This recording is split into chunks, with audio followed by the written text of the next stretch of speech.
Mighty Mouse is absolutely furious with Dana White right now. He completely went off on Dana for refusing to pay Jon Jones $30 million for the Aspinall fight. During his appearance on the Jackson podcast, Demetrius Johnson couldn't hold back his frustration, passionately explaining how the UFC could easily afford to pay Jones what he's asking for. DJ pointed to the UFC's incredible earnings for 2024, which saw a massive increase compared to previous years. He's firmly standing behind Jon Jones in his demand for a bigger payday. I mean, come on, the Jones-Aspinall fight could be one of the biggest matchups in UFC history. Jones is a living legend, one of the greatest fighters ever, and Aspinall has been absolutely tearing through the division as interim champion. DJ believes the company should be doing everything possible to make this fight happen instead of trying to lowball Jones. Jones just dominated Stipe in his last fight, and Aspinall absolutely destroyed Curtis Blaydes recently. The good news? Dana White still seems confident this super fight will happen. For months now, Dana has been assuring fans that they'll get the deal done.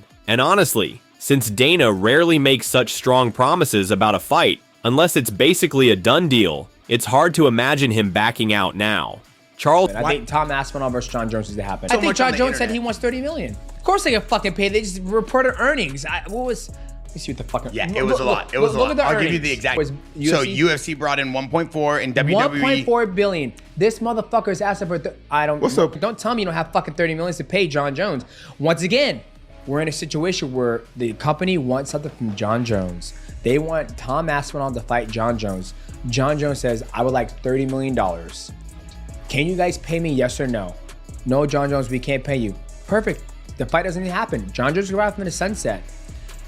Or like that's how I feel like negotiations should be. You tell me that, man. I'm proud of Jon Jones says y'all gonna have to pay me $30 million because they're gonna make all of the social media, all of the YouTube fight, all the money.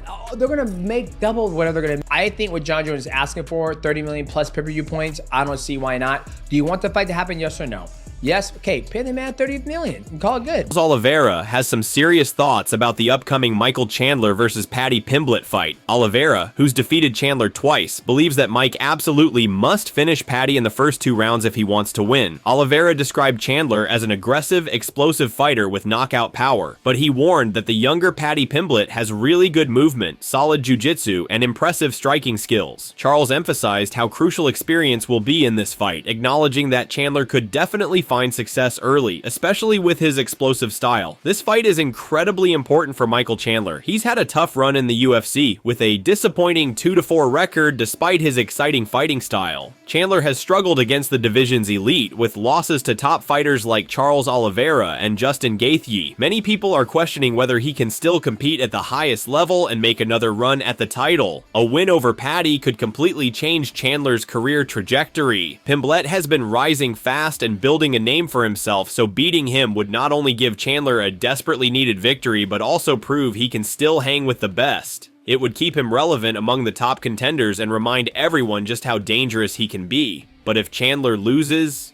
people will seriously question whether he belongs among the elite anymore, and he might have to reconsider his future in the sport. Here's exactly what Charles Oliveira said. Michael Chandler is a very aggressive and explosive guy. I have nothing but respect for him. He has power in his hands. On the other side, you have a younger guy that believes in himself, moves very well, and has really good jiu-jitsu and also a good stand-up game. He moves well, but experience counts for a lot. In the first 2 rounds, Chandler has a chance to knock him out because of how explosive he is. But if the fight goes into the 3rd round, I believe it's going to be hard for Chandler because Paddy is younger and he's very talented. In a shocking revelation, Khamzat Chimaev recently shared details about a heated altercation with former Bellator welterweight champion Yaroslav Amosov. During an interview with Russian podcaster Asanbadv, Khamzat was asked about rumors of a confrontation with the Ukrainian fighter. Khamzat, who's known for his intense sparring sessions that sometimes lead to conflicts, told a fascinating story about Amosov. According to Chimaev, they went so hard in sparring that Amosov actually took off his gloves, threw them onto the mat, and declared he would never spar with Khamzat again. The undefeated Chimaev went into full detail about the altercation, which happened while he was preparing for his highly anticipated championship fight with Dricus du Plessis. Yes, it happened. We sparred just one time, and I don't know, some people don't like it when I go hard. My coach told me to always go hard, so I went hard. Yaroslav told me he didn't enjoy sparring that way and left the gym. I got a little angry and threw some harsh words in his way. I just have a different mentality. I was raised differently. Some of these fighters do light sparring, and then in actual fights, they go very hard. In my case, I go hard everywhere, both in sparring and in actual fights as well. Yaroslav is a good fighter. I can't say anything bad about him. I'm just different. I like to go to war. I like pain.